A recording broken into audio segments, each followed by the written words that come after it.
మన తెలుగు ఇండస్ట్రీలో ఆ మెంబర్‌షిప్ కావాలి. వాళ్ళు కూడా ఇప్పుడు సెలబ్రిటీస్‌కి మేకప్ ఎయ్యాలనుకోండి. ఏంటి ప్రొసీజర్?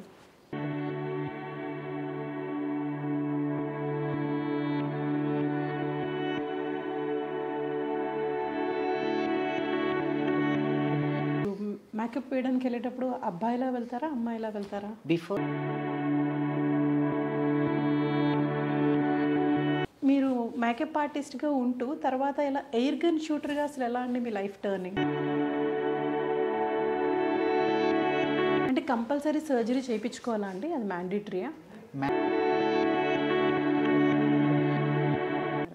సో, అంటే నాకు తెలిసిన ఇన్ఫర్మేషన్ ఏంటి అనంటే అది చాలా ప్రాబ్లమాటిక్‌గా ఉండే సర్జరీ అని.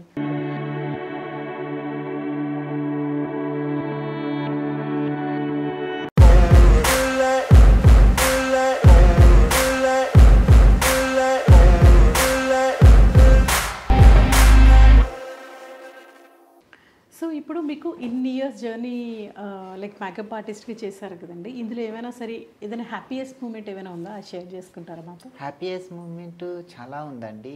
వర్క్ చేసే మూమెంట్‌లో ఫస్ట్ స్టార్టింగ్ నాకు కూడా కొంచెం భయంగా ఉంటుండే.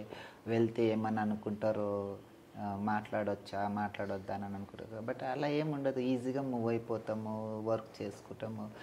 ఆర్టిస్టులు వస్తారు, కూర్చుంటారు, మేకప్ వేస్తాను, పంపిస్తాను. మస్తీ ఉంటుంది, ఎంజాయ్మెంట్ ఉంటుంది. మధ్య మధ్యలో బ్రేక్లు ఉంటాయి, మధ్య మధ్యలో తిట్లు కూడా ఉంటాయి.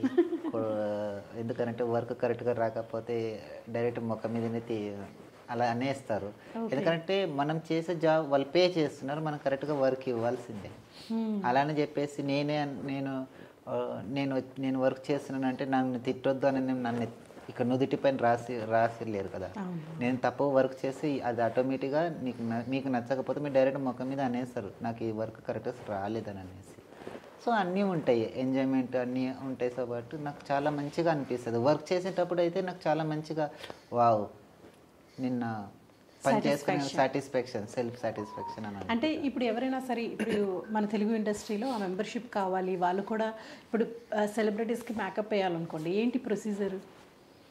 మేకప్ ఫస్ట్ ఇండస్ట్రీ ప్రొసీజర్ ఏంటంటే యూనియన్ కార్డ్స్ ఉంటాయి. ఫస్ట్ ఆఫ్ ఆల్ కార్డ్ కావాలి అని అంటే ఫస్ట్ వర్క్ వస్తుందా లేదా అని తెలుసుకుంటారు. చెక్ చేస్తారా? ఎవరు చెక్ చేస్తారు? ప్రెసిడెంట్స్ ఉంటారు కదా, యూనియన్ సెక్రటరీ కానీ ప్రెసిడెంట్స్ కానీ వాళ్ళు వాళ్ళు చూస్తారు. ఫస్ట్ అబ్జర్వేషన్ చేస్తారు. వర్క్ రాకపోతే వర్క్ నేర్పిస్తారు. వర్క్ నేర్పించి వాళ్ళే పంపిస్తారు. స్టెప్ బై స్టెప్ వర్క్ నేర్పిస్తారు. ఒకేసారి స్పీడ్గా అసిస్టెంట్గా వెళ్ళి తర్వాత అలా అసిస్టెంట్గా వెళ్ళాలి, టచ్ అప్ బాయ్గా వెళ్ళాలి. ఆ తర్వాత మెల్లమెల్లగా బ్రష్ పట్టి ఇవ్వడం వల్ల ఒక మినిమం 3 to 5 years అవుతుంది. అవునా? మీరు ఎన్ని ఇయర్స్ అండి ఈ జర్నీలో? నాది ఇప్పుడు 10 years అండి. నాది 10 years మీరు మేకప్ ఆర్టిస్ట్గా వర్క్ చేశారు? 2014 నుంచి. ఓకే, కరెక్ట్గా 10 years అయింది. ఇది 10th రన్నింగ్. ఓకే. సో అంటే మీరు మేకప్ వేయడానికి వెళ్ళేటప్పుడు అబ్బాయిలా వెళ్తారా? అమ్మాయిలా వెళ్తారా? బిఫోర్ నాసా జడ్జిమెంట్ మాకు లీగల్ సెక్షన్ 377 లీగలైజ్ కానప్పుడైతే బాయ్గానే హెయిర్ కట్ కూడా బాయ్ హెయిర్ కట్ తోటి అదే మూమెంట్లో వెళ్ళిపోతుంది. సెక్షన్ 377 లీగలైజ్ చేసిన తర్వాత నేను హెయిర్ గ్రోత్ పెంచుకుంటా. బట్ శారీ అనేది కంఫర్ట్ ఉండదు వర్క్ చేసే మూమెంట్లో. So jeans t-shirt like college girls లాగా జీన్స్ టీషర్ట్ వేసుకొని వెళ్తాను. ఓకే. బికాజ్ మనం చేసే వర్క్ కొంచెం మనకు కొంచెం ఎట్లా అంటే డిస్టర్బ్ ఉండదు. శారీ అయితే డిస్టర్బ్ అవుతూ ఉంటుంది. సో అది మెయింటెనెన్స్ ఉండదు వర్క్ ప్రొఫెషనల్లో. సో పార్టీ వేర్ దానికి మంచి మంచి ఫంక్షన్లో కానంటే ఓకే శారీ ఓకే. అంటే సో మీకు ముందు అబ్బాయిగా ఉన్నప్పటికీ గర్ల్గా ఉన్నప్పటికీ మీకు హెయిర్ ఒకటే గ్రోత్ డిఫరెన్స్ తెలుస్తుంది, కానీ మిగిలినవేవి మీకు అంత డిఫరెన్స్ తెలిసి ఉండకపోవచ్చు. అంటే చూసే జనాలకి, మీ టీం మెంబర్స్కి కానీ. అలా ఏం లేదు. నా డైరెక్ట్గా నేను క్యాజువల్గానే ఉంటాను. అంతేం డిఫరెంట్గా అయితే ఎప్పుడు చూడలేరు వర్క్ మూమెంట్లో. చాలా first 3 days 1 day 1 hour 3 days కొంతసేపు గమ్ముగా ఉంటారు. తర్వాత నేనే వెళ్ళేసి ఎలా ఉన్నారన్నా, ఏం చేస్తున్నారన్నా నీకు మజా చేస్తాను, ఆ విధంగా మూవ్ అయిపోతారు. ఓకే. సో అక్కడ ఏం భావోద్వేగాలు ఏమి లేవు. తను ట్రాన్స్జెండర్ సపరేట్ చూడరు. మనం ఎట్టైనా వెళ్తే జస్ట్ మనం కరెక్ట్గా ఉన్నాం అనుకో నలుగురు వచ్చి మాట్లాడతారు. నోరు బాగుంటే ఊరు బాగుంటుంది అన్నట్టు అది అది సామెత అందరికీ వర్తిస్తుంది. సో మీకు కంఫర్టబుల్గా సరిపడే అమౌంట్ అయితే మీరు సంపాదించుకుంటున్నారు. మీరు అన్నట్టు మీ అక్క పిల్లలు చదివిస్తున్నారు కూడా.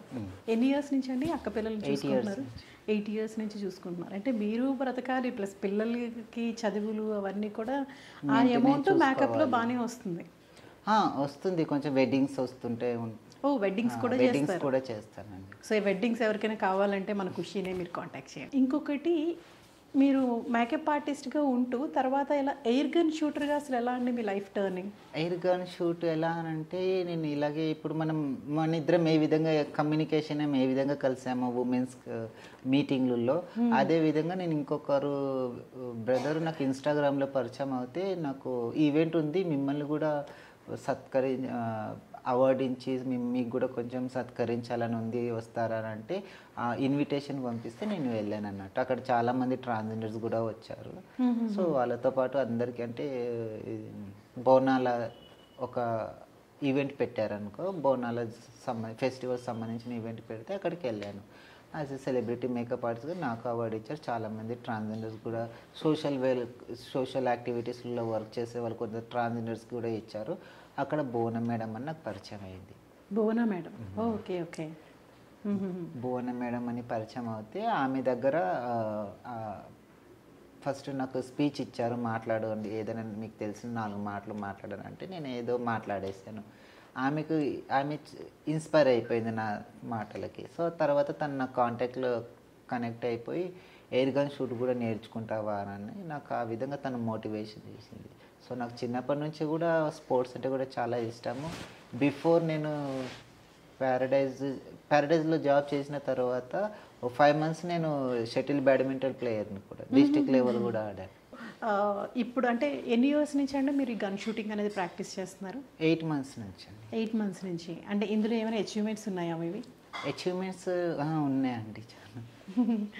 ఏం చేశారు? రీసెంట్గా నేషనల్ లెవెల్లో గోల్డ్ మెడలిస్ట్.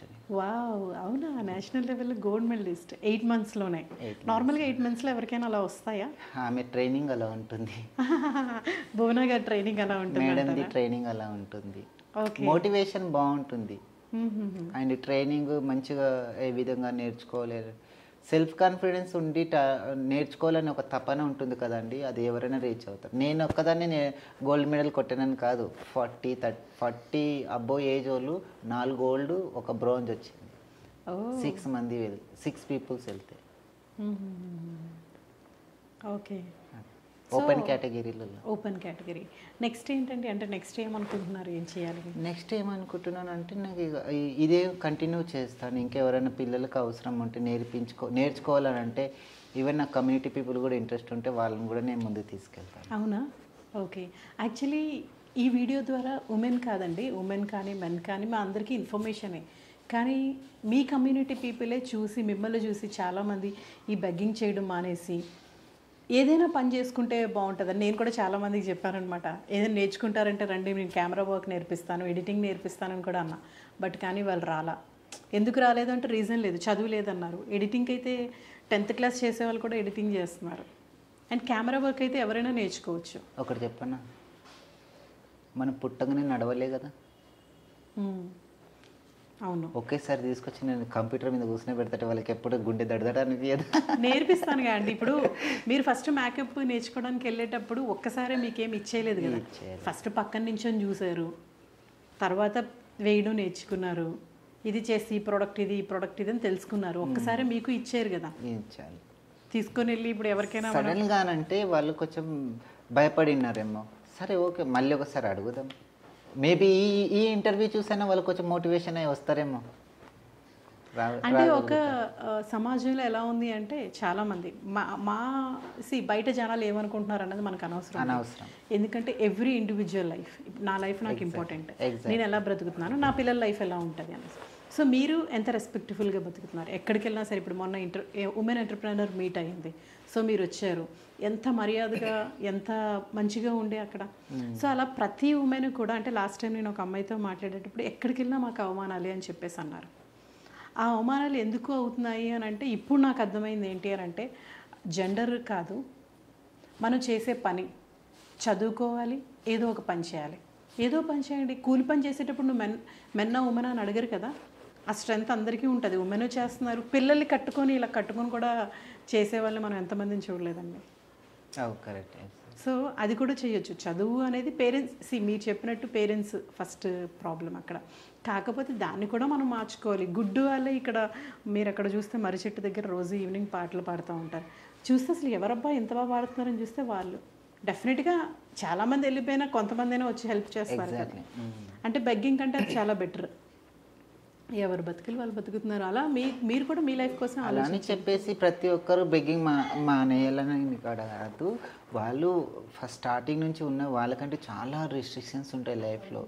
సర్జరీస్కి, దానికి దీనికి, అండ్ మెయింటెనెన్స్కి, ఫుడ్కి, ఇవన్నిటికీ డబ్బులు కావాలి అంటే ఎవరు ఇస్తారు? అంటే కంపల్సరీ సర్జరీ చేయించుకోవాలా అండి? అది మ్యాండేటరీయా? మ్యాండేటరీ ఇట్స్ తన ఒపీనియన్. చేయించుకుంటారా చేయించుకోరు అనేది ఆ పర్సన్ ఒపీనియన్. Okay okay. అంటే మీరు సర్జరీ చేయించుకున్నారా? సర్జరీ ఎక్కడ చేయించుకున్నారు? నేను ఢిల్లీనండి. ఢిల్లీలో చేయించుకున్నారు. సో అంటే నాకు తెలిసిన ఇన్ఫర్మేషన్ ఏంటి అని అంటే అది చాలా ప్రాబ్లమాటిక్గా ఉండే సర్జరీ అని. ఒకప్పుడు యాక్చువల్లీ డాక్టర్స్ లేరు. 10 years బ్యాక్ డాక్టర్స్ ఎక్కువ లేరు. దీనిపైన అవగాహన కూడా లేకుండా ఎక్కువ శాతం డాక్టర్స్కి. సో డాక్టర్స్ ఏమైనా సర్జరీ కావాలంటే యాక్చువల్లీ నర్సులు చేసేవాళ్ళు, డాక్టర్ కూడా చేసేవాళ్ళు. ఇల్లీగల్ సర్జరీస్ ఎక్కువ అయ్యేటివి 15 years బ్యాక్. ఇల్లీగల్ సర్జరీస్, ఈ ఇల్లీగల్ సర్జరీ వల్ల చాలా హెల్త్ ఇష్యూస్ వస్తాయి. అవును, చాలా హెల్త్ ఇష్యూస్. వాళ్ళు సరిగ్గా నిల్చోలేరు, సరిగ్గా కూర్చోలేరు. సో వాళ్ళకి సమ్ టైమ్స్ యూరిన్ ప్రాబ్లమ్, అవన్నీ చాలా ఇష్యూస్ వస్తాయి.